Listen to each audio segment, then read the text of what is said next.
Hey guys, welcome back into the Court Report. Sarah Hecht, Orlando Williams. So glad that you guys are here. You guys are loading the chat with questions right now for the rapid fire segment here in just 1 second. But before we do that, I want to remind you guys that the Trailblazers mobile app is where you can get all the info that you need on this team. Get live scores, live stats, highlights, and so much more with the popular Trailblazers mobile app, now with enhanced ticketing features.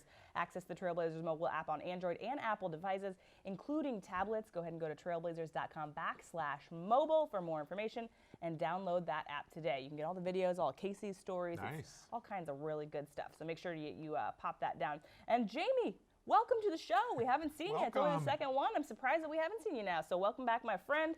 Good to see you guys. Glad that you guys are finding this page on trailblazers.com/court report. This is where we will be for every single game. You're going to have these polls that you see right below you. Those are going to change out every game. So come in, get your voice heard. And of course, you guys are in the driver's seat with the questions every game day during the week. And we love it too. So let's hop into some questions before we get to our keys to victory. This one comes from Blazers247. He says, we mentioned the slow start on Wednesday being a problem, particularly with Dame having an almost invisible first half. But what about Batum? He also didn't show up until the third and fourth quarter. And even last year, we talked about Batum being an X factor behind Aldridge and Dame, especially after he played so well for France. We're ready to hold him to more. Are we ready to hold him more accountable? I like that if he doesn't show up consistently. Or do we need to accept that Batum's an off and on star, not an all-star? Nick is one of his favorite players, but his first half, like Dame's, didn't instill much confidence for the upcoming season being a step forward. So much to talk about in that question. Wow. So first of all, Nicolas Batum, what were your thoughts on how he played in that first game? And I like what you said when you're talking about, do we need to start holding him accountable? But what does that mean? Yeah.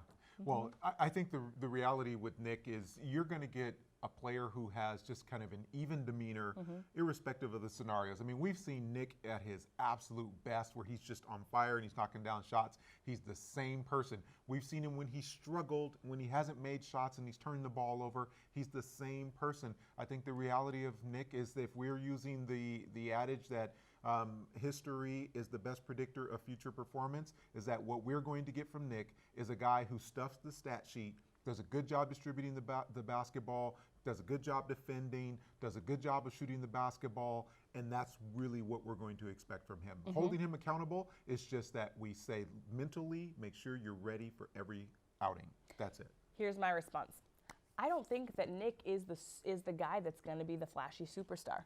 Plain and simple. Nick's a glue guy. Last year, when he was kind of struggling, it was because he was developing that assist game. So much of that. I mean, how much of a benefit is that going to be now that the Trailblazers are actually able to really space the floor? Like we talked about, taking that extra kind of second to let the play develop a little bit more. I mean, that's also another sign of a veteran team. But to me, Nicolas Batum is the glue. He's going to fill in the space that's needed.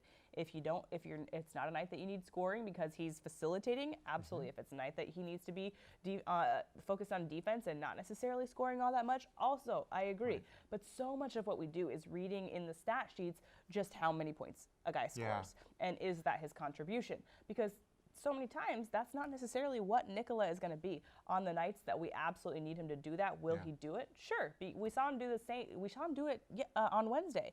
When the team needed to score in that fourth quarter, he stepped up. Maybe, I mean, is it too little too late sometimes? Probably. Does he need to work on identifying which gap to fill? Before that, yes. But are we really saying Nicolas Batum needs to be an all-star on our team? I mean, you know, as long as he's the guy that's filling those gaps and he's the glue and he's consistent, the point about that you have about consistency there, I think is really good, because we can't have nights where Nick doesn't do anything, which is something that we have, but then nights where he has, you know, a 5-5 game, you know what I mean? Like a 5-by-5. We can't have those kinds of nights. We need to have him consistently performing somewhere.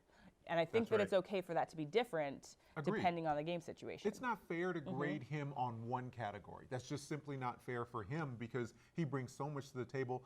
And in my opinion, my assessment of Nick is he will continue to get better as he gets older. He's that type of player where his understanding, his basketball IQ, as it continues to improve, he will continue to get better. And he will be such a savvy player. The way that he distributes the basketball, when he picks his spots to score, the types of shots that he takes. I think Nick has so much talent that he's still trying to figure out where is it best utilized. I mean, you'll see him put it on the floor sometimes, and he'll make a move, and he'll realize, okay, maybe that wasn't the best choice. So those types of discoveries, I'll call them for him, are going to be things that are going to make him great as he continues to mature. Yeah, absolutely. So hopefully that answers some of your questions and gives you. Oh, here he is. 247 says, totally agree that Nick is a glue guy. Orlando's comment about wanting him to be mentally prepared for every night is exactly what I'm hoping for. I like that. And I also want to say bye to Boise Blazer. I see that you're heading out. And he said, thanks, guys. I've enjoyed the show. And Awesome. He said, SHOW, Sarah Hecht, Orlando Williams. Oh, I love That's it. awesome. I love that. That's Love it, so Boise good. Blazer. Awesome. Yeah. Really, really like that. That's a good point. All right, another rapid fire question here from Trey P. He says, the market has been set on starting caliber shooting guards. Will the Blazers pay Wes the 11 to 12 million like the market is dictating? I think, of course, he is talking about the contract that one Mr. Alec Burks got this morning. And I am going to be flat out honest that I saw the news about him getting that, but I've been prepping for this show, so I haven't done a lot of digging. I know that he's making, what, $3 million or $4 million a year more now than Wesley. It was like a $45 million contract, I think. So that's an interesting way to look at it. I am going to also say that things, the way that the TV deal that the NBA signed is going to impact the what players are signing at, I think is yet to be determined. So it's going to be interesting to see how that impacts and what things will play out in the next few years. You know, so I'm not ready to comment on necessarily a market being set. I would say that if you ask me, Wes has earned a raise. Yes. Well, he's definitely earned a raise. Value. So absolutely, Value I completely agree. Let's get to some more of your guys' comments. They're really great. Drew. Oh, McCollum. He's talking about CJ McCollum, saying, McCollum doesn't even look like an NBA player to you. You'd love to swing a trade? Interesting. I can't hop on that train either. Maybe it's because I see too much of CJ in practice. It's a very, very smart basketball mind.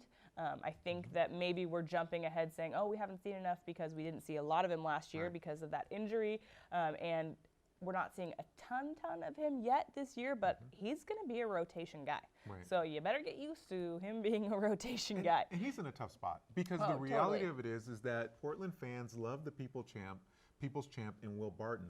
So, and Will Barton has earned the right to have that title because he's done some great things. He's come in the game, and you said it the last show. When you first saw him play, you thought he was a little unorthodox, a little wild. And he's demonstrated some maturity. So it's going to be tough for CJ because he's got a lot to overcome in order to get those key minutes. But he's talented. He can shoot the ball. He can put it on the floor. He obviously needs to continue to work on his defense. I like CJ. I think he's a part of the future structure for the Portland Trail Blazers. Yeah, I completely agree. All right, one more comment here before we head out, because I can't believe that we've already been doing this for an hour, you guys. Yeah. It goes by so fast when we're just shooting the breeze about hoops on lunch. I love it. So this comment from 247, he also says, that's a great question about Wesley's contract. Did you guys see the B-ball breakdown analysis of Wes Matthews versus Klay Thompson? Really puts home how much value Wes has and how overrated Klay may be as far as the best two-way guard moniker goes. He, of course, is referring to an analysis. You can find more additional commentary on this on Casey Holdall's Forward Center blog. That's, of course, forwardcenter.net. You'll want to go read that. Very, very huge. And as I was listening to kind of Casey do the interviews with Wesley and developing that story, it's really interesting to hear Wes's take on it as well. So definitely check that out. Did see that. Very, very good content over there from Casey Holdall on the road. Guys, we're out of time. That's going to have to wrap it up for today. It's Friday. It's Halloween. Want you guys to be safe and happy tonight. Hopefully the Trailblazers are running away with a victory tonight against Sacramento, of course, tipping off at 7 p.m. on CSN. Mike and Mike will have the call for you there. Wheels and Tone, Fox Sports Radio, 6:20 a.m. Or if you're on your computer, just Google NBA League Pass Audio. It's free. You can listen to it there. So we will look forward to seeing you guys next week. We aren't here on weekends. Trailblazers taking on the Warriors. Keep back here in the Moda Center. And then the next time we see you, guess who's going to be in the house? LeBron. That's right, the king. Hint, he didn't win last night. Sorry. I had to throw that out there. When I got that update about LeBron James, 17 points and 8 turnovers in a loss to the Knicks, I was like, I smiled a little bit. All right, guys, thanks again so much. We will see you guys back here on Tuesday at noon. Bring your lunch, bring your questions. See you then. Let's go get it.